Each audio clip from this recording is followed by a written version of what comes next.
I think she really has her heart in the right place. Nakita ko paano siya makipag-usap sa tao eh.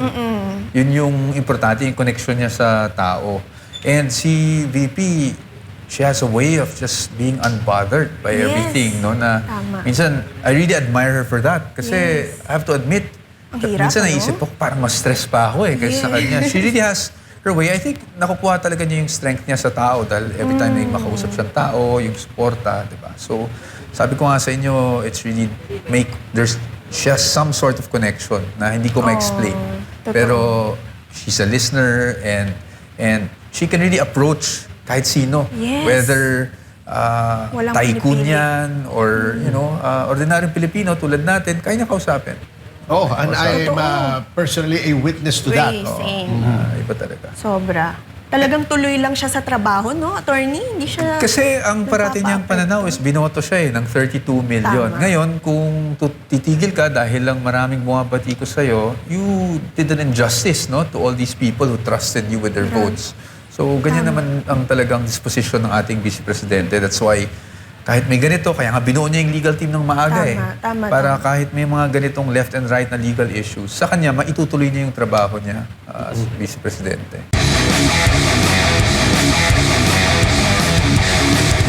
Ito, Attorney po, natanong ko din to kay Attorney Trixie last time. Sabi ko, kung hindi po kayo abogado, ano ka? Ano kayang trabaho mo ngayon? Sabi niya, rockstar daw. Eh si Attorney Powa kaya? Senior din pala si Trixie, by the way. Kung hindi po abogado si Attorney Powa, ano kaya ang trabaho niya po? Actually, dalawa. Either piloto, kasi matagal ko ng pangarap maging piloto. Piloto talaga? Malabo lang yung mata ko eh, naka-contact lens ako. So, nung panahon na yun, di ba? Sabi nila, pag malabo mata mo, hindi ka pwede mag-piloto. But Gusto yata yung pangalawa, makasali sa Mile High Club. Huwag mo nang tanungin kung ano yun. kung isasama ako ibahin ko na yung topic. Kung isasama ako ni Attorney Ferdy, gusto ko na maging rockstar sana. Kasi mahilig ako kumanta. Galing. Mukhang makakapagtayo tayo ng rock band nung mga guests natin, ha? Yung first three guests. Si Jimmy Bondo, Attorney si Trixie, si Attorney Michael Powa. Galing. Talagang, nung college ako, I think pinapakinggan ko si Jimmy Bondo, kasi Attorney Bondo. Alam mo ka kay Jimmy. Hindi, paano nung sinabi mo matanda na si Jimmy? Hindi, bata pa rin siya nun. Bago pa lang siya. Lagot, nanonood si Jimmy ngayon. Oo nga. Hello po, Attorney Jimmy. Ay, Attorney Jimmy. Hello po. Si Attorney Michael. Hindi. Parang kami bata noon. Ay, naman pala. Siya lang yung sumikat. Ako, wala. Ay, well, sikat ka na ngayon. Video okay lang. Sikat ka na ngayon. Hindi po. Anyway, going to yung mga video okay, etc., rockstar. So, at the end of a long and demanding day, It's a night. does Attorney Mike... Diba? Nawala tuloy. Sorry na. Talaga, panay ko lang ko. At the end of... Tubig ka muna, Attorney. Compose. Okay. Para Michael Powa. Michael Powa, compose dapat. Huwag kang tumawa. Sorry na. Okay, shut up na ako. At the end of a long and demanding day, what does Attorney Michael Powa do to unwind? Oy. I try to unplug as much as possible. What does that mean for you? Meaning, wala munang phones, either kakain lang ako na mag-isa, meron akong kinakainan na paborito kong bacolod inasal somewhere in Makati. Ganun ba? So, walang aircon doon. Pero, pero ang sarap ng inasal. Chill lang, tapos, if I have time to play the guitar and sing, siguro nandun lang ako minsan sa toilet para mas maganda yung acoustics, di ba? May natural na rin. Wala naman tayong sarili natin music room, so minsan ganun. Ganun lang. That's what I do to unwind. But, alam mo, that's what I find hard or difficult nowadays. Wala ka ng time to really unwind kasi kahit in the middle of the night, may mga text messages. Yun nga eh. Kaya napapansin mo yung mga notices ko sa'yo about the show eh. Minsan madaling araw, At sumasagot ako, ha? Sumasagot ka. Galing. Sumasagot ako. Madaling araw. Ibig sabihin, importante ka kay Attorney Powa. Bomkaleg. Naku ka talaga.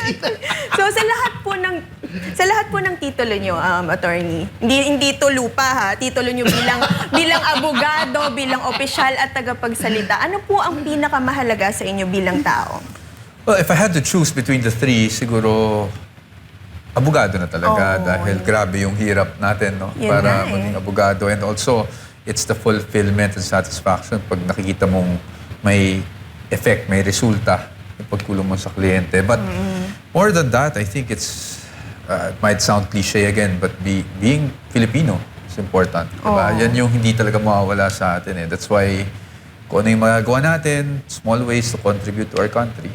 Diba? Dapat talaga That's yung gawin good. natin. Pero sabi ng isang kaibigan natin dyan na nasa gobyerno, di ba, na secretary, he would rather be secretary than be a lawyer. Talaga? Ay, parang Bakit kilala daw? ko yan, Bakit daw? attorney. Oo, yun. Tago Pero na lang baka kasi natin sa ano naman, pangalang. baka naman kasi nakakatulong siya bilang sekretary. Hindi, Depends. kasi ang nangyari sa kanya, double disbarred eh. Oh my God. Itago na lang natin sa pangalang... Ay, wag na. Wag na. Wag na. Let's not rub his face in it. Okay. Anyway, going to another point. Oh my God. Speaking of being a lawyer, the title which you value so much, ano? Kasi, di ba, sabi nga nila, napag-usapan natin kanina, the trial sa Senate is televised, etc. And then there are so many things na sinasabing bakit si VP ay ayaw depensahan ng sarili niya. Minsan nagsasabi namin it's part of legal strategy. So, how do you deal with a situation when the most sound legal strategy might not look good to the public? Sa akin, it's the way you deliver it, no? But it has to be factual. Alam nyo, from day one as a spokesperson, ang talagang hindi ko ginagawa, and this is with all honesty, is to spin a story. Kasi once you spin a story, mawawalang credibility mo as a Tama. spokesperson. So, there are ways naman to deliver things, no, and to package things para mas maintindihan ng publiko. But let's be factual. And that's why yan din yung sinusubukan kong gawin. Kahit na mahirap, kasi advocate tayo for client. Yes. Pero sa Yes. interviews, I try to be as objective as possible. Kasi highly divisive na itong issue. Totoo. No? Very politicized na yung issue. Correct. So, siguro we owe it to our countrymen, sa ating mga kababayan na let's not blur the law. Diba? Yes, we advocate for clients, but at least when it comes to the law, let's not blur the law. Ito yung sinasabi ng... Bend the law, iba naman yun. Bend the law po. Iba naman yun. Tulfo yun Iba eh. naman yun. Iba naman yun. But let's not... Sa akin lang yun. Yun ang ano ko. Parang naiipit ako dito sa show niyo. Joke lang po yan. So, since na-mention niyo din po si VP Sara, I'm curious po, sa kabila po ng lahat ng pagbabatikos at sa lahat po ng pagsubok na kanyang pinapagdaanan ngayon, ano po sa tingin niyo ang nakikita niyo kay VP Sara na nagpapatunay na kaya niyang magpatuloy? I think she really has her heart in the right place. Nakita ko paano siya makipag-usap sa tao eh. Yun yung importante, yung connection niya sa tao. And si VP, she has a way of just being unbothered by Yes. everything, no? Na Tama. minsan, I really admire her for that. Kasi I have to admit, Ang hirap, minsan ano? naisip ko, parang mas stress pa ako eh, kaysa sa kanya. She really has her way. I think nakukuha talaga niya yung strength niya sa tao dahil every time may makausap siyang tao, yung suporta, di ba? So, sabi ko nga sa inyo, it's really there's just some sort of connection na hindi ko ma-explain. totoo. Pero she's a listener and she can really approach kahit sino. Yes. Whether Walang tycoon pinipili. yan or ordinaryong Pilipino tulad natin, kaya niya kausapin. Oh, and I'm Totoo. personally a witness to that. Way, same. Iba talaga. Sobra. Talagang tuloy lang siya sa trabaho, no, attorney? Hindi siya... Kasi ang parating niyang pananaw is binoto siya ng 32 million. Tama. Ngayon, kung titigil ka dahil lang maraming bumabati ko sa'yo, you did an injustice, no, to all these people who trusted you with their votes. So, ganyan naman ang talagang disposition ng ating Vice Presidente. That's why, kahit may ganito, kaya nga binuo niya yung legal team ng maaga Tama, Para tama. kahit may mga ganitong left and right na legal issues, sa kanya, maitutuloy niya yung trabaho niya as Vice Presidente. Well, speaking of trabaho, of course, kanya-kanyang trabaho tayo, panyero, no? But of course, napaka-busy na natin ngayon, ano? With all these things happening all around us, sa Senado, sa House, magulo eh. Oo. dito sa, in the midst of all this furor, meron ka bang isang bagay na gustong-gusto mong gawin pero hindi mo magawa because of lack of time and energy na nakafocus tayo ngayon dito sa impeachment? Well, one, magpakasal at magkaroon ng pamilya, diba? Kasi, and I'll give you two things, no? And it's for the same purpose. To settle down, to have a family of my own naman. Secondly, siguro to disappear kahit for a month or two. Wow, Walang we phone, wish, walang we interviews, wish. diba? Because, Kapag-unwind, why? no? Kasi both yun, no? To settle down and to disappear, I think it will make you appreciate more kasi why you're doing what you're doing, eh. Diba? Para saan nagtatrabaho tayo. How do you balance work and personal life? You can't. You can't? To be honest, you can't. You can't. I've been trying. The answer I was expecting. Me too, I've actually. been trying. We can't. I've been We trying. can't. Pero, well, siguro personality ko rin medyo may pagka-workaholic ako. So, Oo but I nga. try as much I can as I tell. can to also give time to the persons we love. No? To my Yes, mother, for importante example, po yun.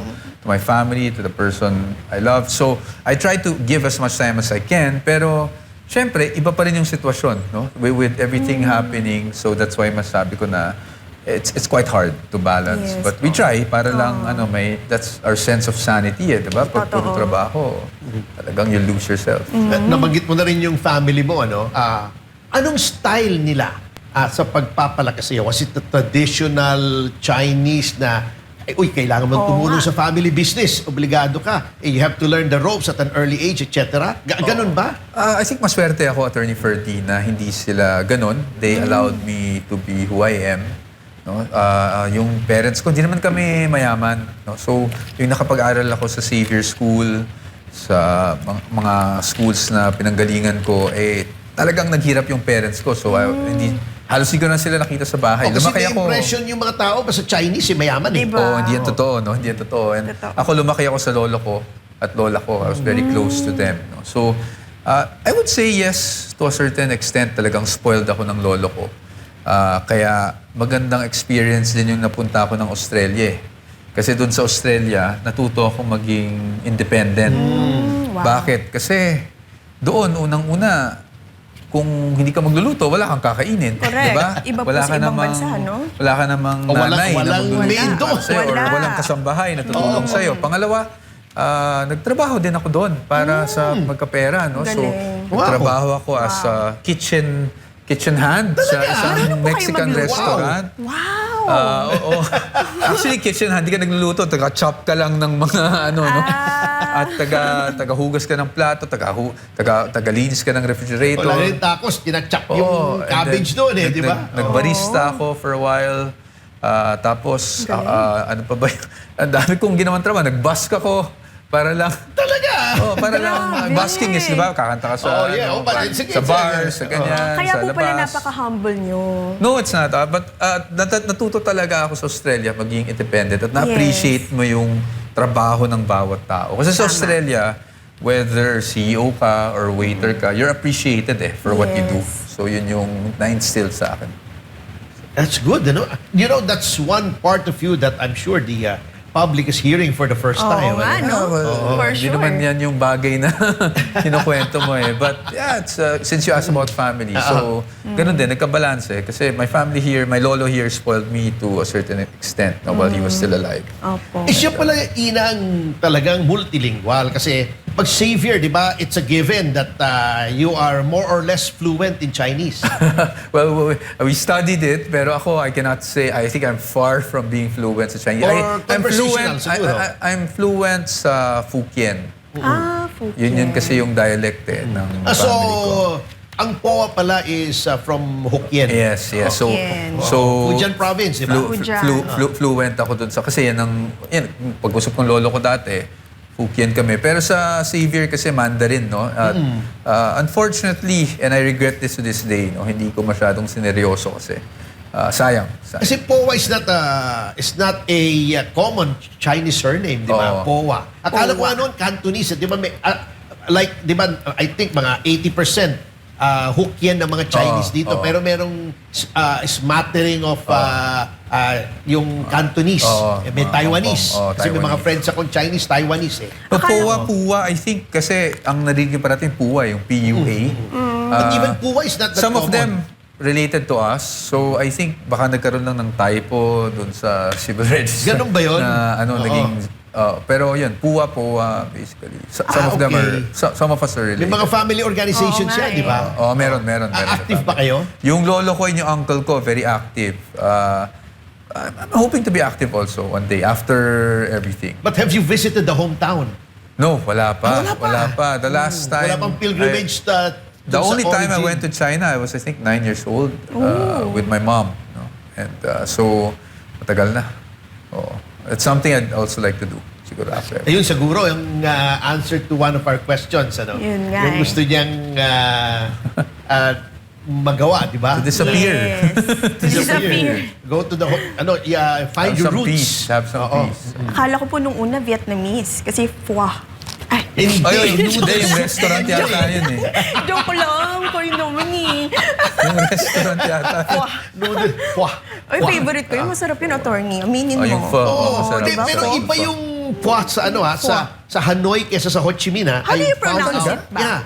Pwa? Or Yung iba sabi It's nila, pho. fur. Pho. Fur. Fur. Fur. Fur. Hindi ko alam eh. Basta Ferdy? something like Basta that. alam ko no? lang kainin eh. Oo, basta masarap kainin. Tapos, mainit, masarap kainin. Sabagay.